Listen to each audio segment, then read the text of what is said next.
Let's talk about the movie Grease. The reason my life is screwed up today. Well, one of the reasons. This was an acceptable movie for my family to watch with a child. My family never explained the situations in the movie, or any movie. And I watched it so many times as a little kid, 4, 5, 6 years old, all the way up through the 80s. I thought this was what life was, and what my life was going to be like when I grew up. The fact that Sandy went from being a plain Jane goody two-shoes to a leather-bound pin-up rockabilly chick for her man by the end of the movie? Amazing. You mean that's not how it really is? My brain saw nothing wrong with it, and still sees nothing wrong with such proactive, attention-getting, detail-oriented actions from a lady. And I expect the same effort from women in my life to this day.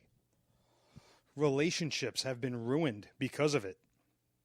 Now, watching this movie with my mother, my aunt, my other aunt, my grandmother, we used to listen to the soundtrack on vinyl, on the record player, the hi-fi, on World War II veteran Grandpa Frank's hi-fi, paid for with his hard-earned money.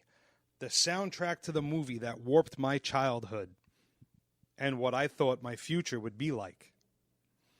Everything about this movie had my parental, family, matriarchal stamp of approval.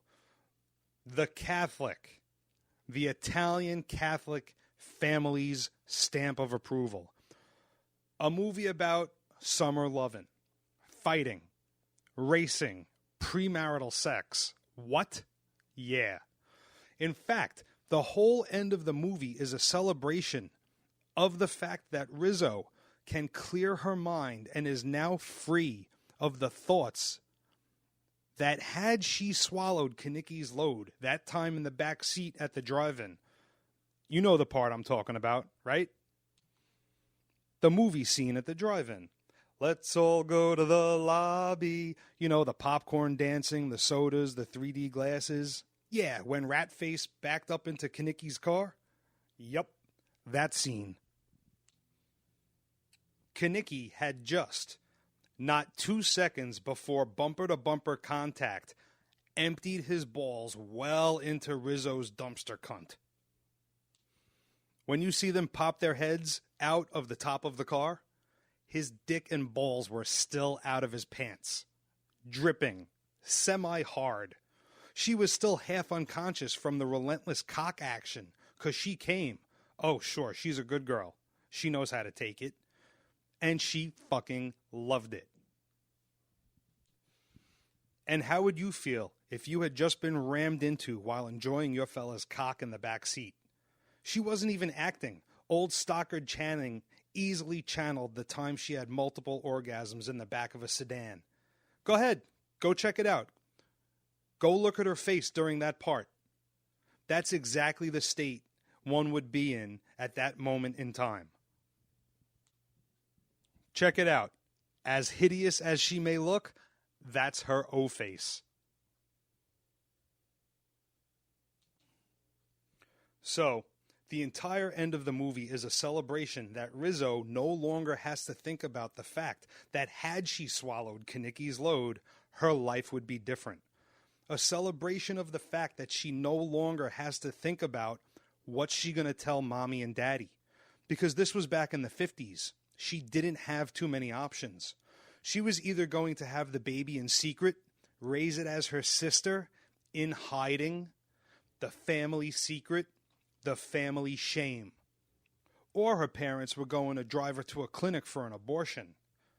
To be more specific, her mother. Mother was going to drive her to the clinic. Father's going to pretend this whole thing never happened and it will never be brought up again until she's in her 30s or 40s having a midlife crisis. Oh, and I don't mean a today's abortion. I don't mean a nice little injection or a pill that induces a miscarriage, not the morning after pill, not the nice doctor. I don't mean any conveniences of modern technology. And I'm not here to debate pro-life versus pro-choice here. My opinion on the matter is not relevant to the fact that we're talking about Rizzo no longer needing to weigh out the options of a 1950s abortion.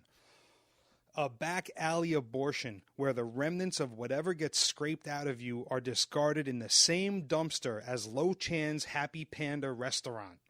Oh, what's in the garbage over here? Just some egg roll, fried rice all over the dumpster, some soy sauce, oh, and little Kaniki.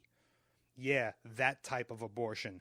She no longer has to burden herself with the possibility that that was going to happen. Or option number 3, running away, packing a bag, a valise, getting her grip and taking off. In the 50s. Getting on a bus and going to a strange town with or without the leather-studded cock that knocked you up in the first place. Because honestly, Rizzo doesn't look like the type of chick that was really going to do anything her parents told her to. The fact that she got through senior year, graduated, onward and forward, cap and gown, pomp and fucking circumstance. Really? It was a fucking miracle she had even graduated. She hardly attended class. You know the type. Smoking, drinking, making out under the bleachers. Hell, she probably blew half of the Rydell High track team that Danny Zuko later joined when he cuts his balls off in an attempt to get Sandy's attention. Ugh. The fact that these 3 scenarios are no longer weighing on her mind. She can clear her head. No more than 2 minutes before everyone is celebrating, riding carnival rides, the dunk tank, the Ferris wheel, the Shake Shack. She was walking around in a fog of shame and doubt when she feels something wet between her legs. She thought she peed herself, but no. Old dumpster cunt looks down and sees red. Lucky day! She shares this news with her friend, and her friend is equally ecstatic, as if she herself was the one going through the ordeal.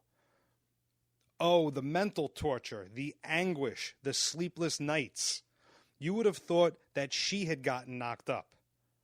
No, she was just so rejoiceful that her friend was no longer pregnant. And when she tells the almost father-to-be, what does he do? He turns into a goddamn gorilla, climbs up the tilt-a-whirl to get to her, and presses his big old cock against her leg as he tongue-fucks her mouth. Because he knows he's going to get laid again. Yeah, because that's all that was on his mind. It was the 50s. He was getting off scot-free from the get-go. You don't think Kaniki was hanging around to be this fucking Rugrats old man, did you? Well, this is what I thought high school was. This is what I thought the end of my school year was going to be. This is what I thought every carnival was going to be like. And imagine my surprise when everyone didn't suddenly break into song at the prom. People weren't choreographed dancing all around us, and nobody understood why I expected these activities to happen. Nobody understood why I was always disappointed. Parental guidance is suggested. And this is why I'm single. This is why I expect more out of women's looks and an effort to look good. This is why I like vintage cars and pin-up rockabilly chicks. This is why I am who I am. This is why I am how I am. This is the reason why I'm so fucked in the head. Well, it's one reason. And don't get me started on Grease 2. Possibly one of the worst sequels of all time. But that doesn't mean we didn't watch it every day. I'm not saying I was so easily impressionable, but I've got a scar on my head from when I crashed my motorcycle, and my high game was a 297.